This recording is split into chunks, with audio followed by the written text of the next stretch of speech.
Hi, this is Jody. I wanted to review the roller coaster VR app. And someone recently asked me why I chose to build this. And I had just published Star Ninja to Android and iOS, and I was looking for my next project. So when I created Star Ninja, I used Unity, and I wanted to continue with Unity. So having created a 2D game, I decided the natural path would be 3D, and VR was becoming really popular, so hey, why not VR as well?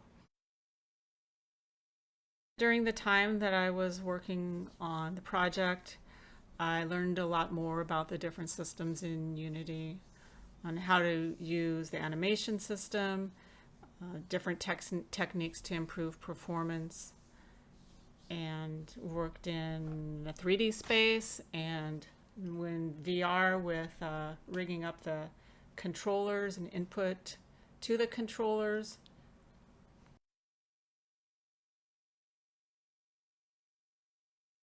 Overall, it was great working on another project with Unity where I was able to learn so many new systems and skills.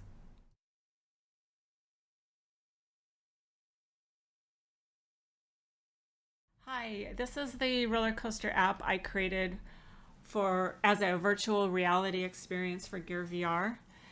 It's a map of low poly assets and a spline that runs through the map and a cart that attaches and runs along it.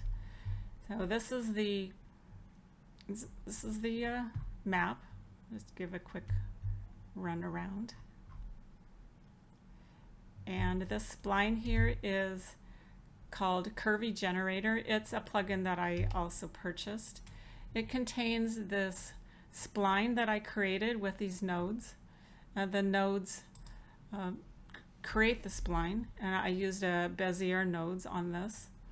And then it has this generator object that you create, and then it has this node graph, which is really nice to work with. So this is how it reads. You have this spline path and shape from the spline that you created in the nodes, and it extrudes the shape in the mesh volume, and then that creates the actual mesh.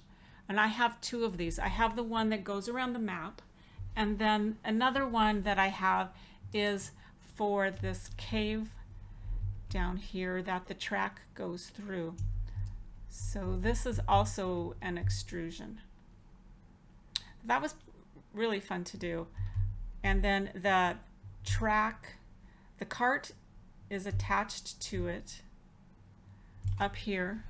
So I have this controller, this train controller over here that actually uses this curvy cam controller at runtime, and it runs along the track. Then there is the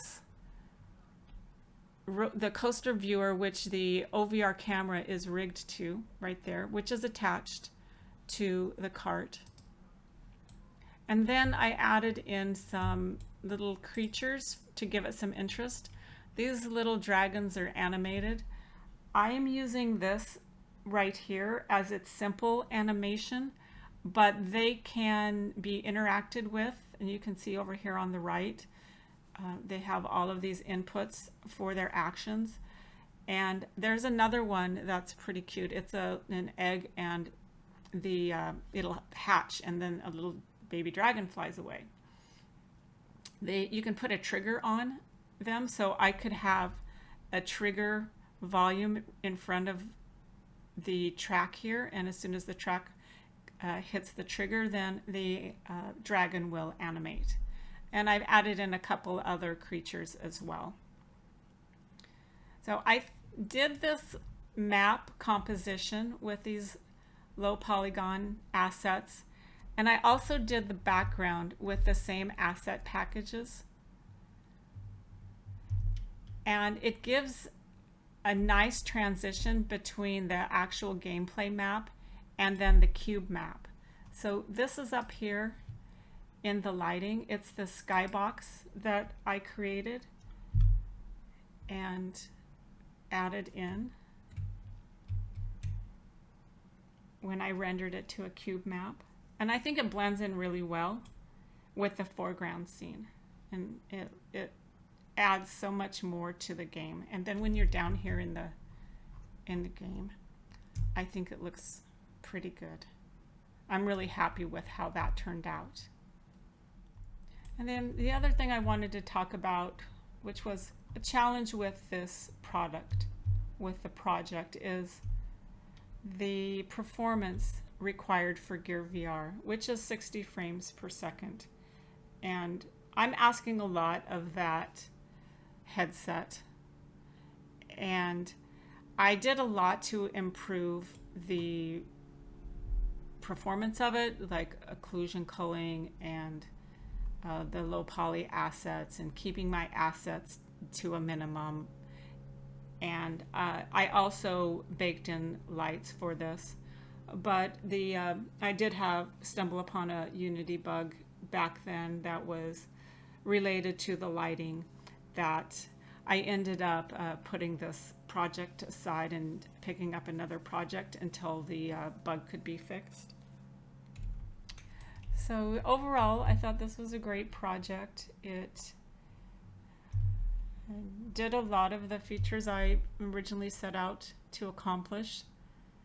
I think it looks really good with the cube map in the background.